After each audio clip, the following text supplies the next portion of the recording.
So we're putting on the mind of Christ, and in many ways I shared with you, different little aspects of that, that the mind of Christ is one that loves silence and makes time for prayer. The mind of Christ is one who can sense. The mind of Christ is one who, in a certain sense, will never disconnect. The mind of Christ is one that is not afraid of diminishment. The mind of Christ is one that is open to, in a certain sense, be pushed that extra mile in letting go of something. And I could list a lot of other things that we talked about, but most of all, the mind of Christ knew what life was about and knew how to die.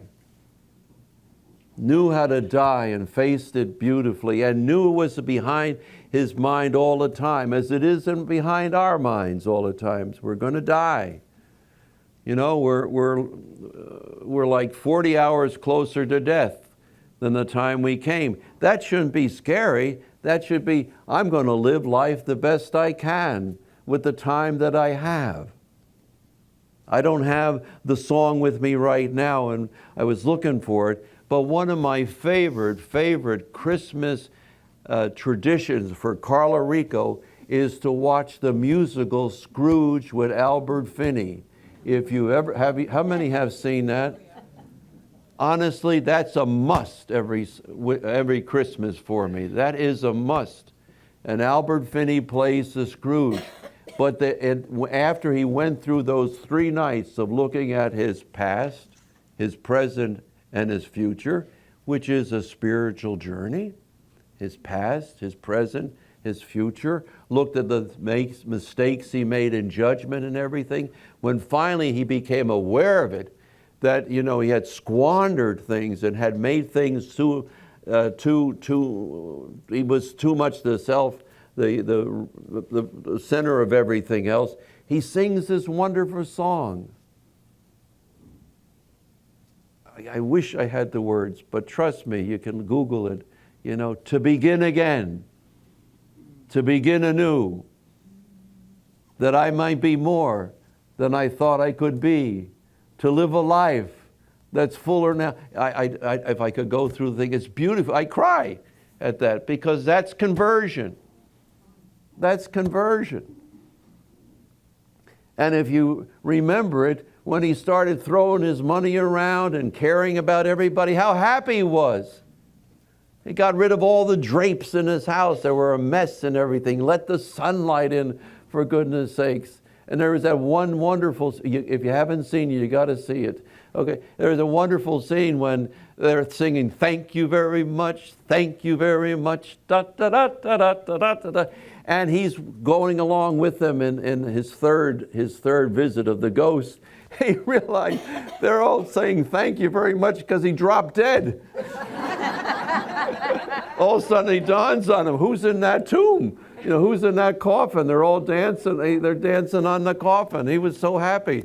Oh, yes, thank you very much. Yeah. Then they really saw what people thought. Do me a favor.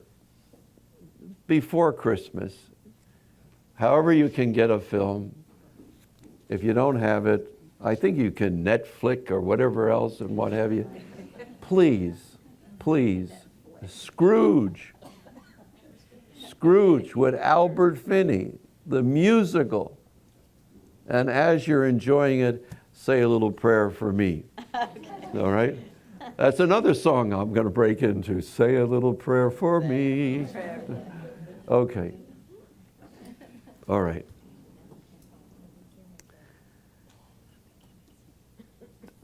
Love is shown by mercy, and mercy blossoms with compassion. Love is shown by mercy, and mercy blossoms with compassion. Whenever you apply, I'm going to use that term, compassion, to an event, either towards yourself, another person, a nation, a group, a prayer group, your church, whatever it may be, you know you're in a transformational mode. You always wonder, how do I know that my life is being transformed? Well, one of the keys is when compassion comes to what you're dealing with. Doesn't matter what it is. But there's a sense you bring another dimension to what's going on in your life. And in the article that I gave you, I'll just run through it now. I was reading this morning, and it was so much better than what you're going to hear, but it'll be a nice remembrance. I was inspired by the last chapter in Henri Nouwen's book, The Return of the Prodigal Son, you know. And that last chapter really hit me. It's a very strong spiritual feeling on that. Because we're called to be the Father. Yes, in our lives, we're the younger son when we're the fixed point of reference and everything has to be about us. Yes, there's a period of our life when we're the older son who's self-righteous and lives their life by following rules and doing their obligations, but with no fire inside. And yet, what God is about is seen in the Father. The Father who was there on the hill waiting for His Son. The Father who gave up part of His security as an elderly person and gave it to the young one. The Father that had to deal with the Son who was very faithful, but in a certain sense didn't grow in his love for his dad. So much so that when he heard about the feast not being carried on properly, he went into a snit and wouldn't go in. I've often wondered what was happened the day after. Did the two brothers talk again? Did the younger brothers sometimes yearn to be back with the prostitutes? Poor prostitutes always get it. I mean, they're only doing their job, for goodness sake. And they get condemned every time for something, you know. No one talks about the one who's running the house and everything else, but the poor. And then the other one, you know, did he finally, in a certain sense, give of himself more generously, or did he once again, you know, just be self-righteous, if you would? Did he grow in his love for his dad, you know? But when we look at compassion, some of the things that Henri Nouwen brings out are so powerful. There's 3 ingredients for true compassion. And the first is the ability to grieve, to be touched emotionally. And that's why we talked about not being stuck on the surface level. Remember, we said move to the psychological and the spiritual level. I hope things move you. I will confess to you, I am sad. Sad in my gut of what's happening with this election. Yes. I cannot get it out of my system. Yeah.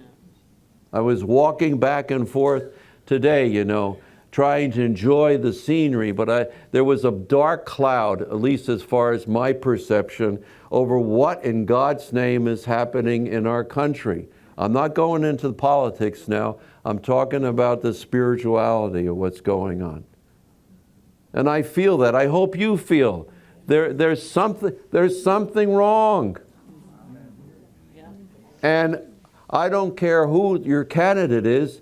Each candidate, in a certain sense, is making us aware of that there's a cancer in our country that we haven't looked at.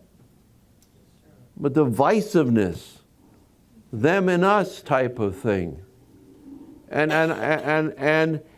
I feel that I can tell you feel it too.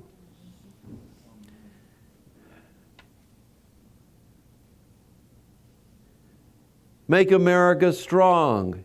Yes, put back In God we trust, for God's sakes. As soon as we started watering that down, I know our religions didn't treat everybody properly. We did things for the slaves and the Indians, but we still believe that in God we trust, okay? You lose that, you lose actually the spirit of what we're about, for goodness sakes, at least as a country. God can be defined in so many different terms. 12-steppers have shown us that you can apply God as you understand it. But you say it, in God we trust. You know, stronger together. We already are a family of God, of brothers and sisters and so on. You lose sight of that in a certain sense, then there's them and us. So something's going wrong here. Tuesday we go to elect. Do you elect for? Do you elect against? You don't elect at all? It's a real, I don't know about you, but I don't know. Yeah. But what I do know, that when I look at this, the chalk mark, okay, this event, November 8th, I have to look at the fact of the blackboard. There's something wrong far beyond what's going on in this election. It's almost like we lost our soul. And the rest of the world, when you hear some of these commentaries and everything, they don't know what the heck's happening to us. And so I was, I did not preach on the second reading at Mass yesterday. And I wondered why, and I found out this morning in bed. Because it applies to this, and I'm going to just allow me to go to my, God bless these things.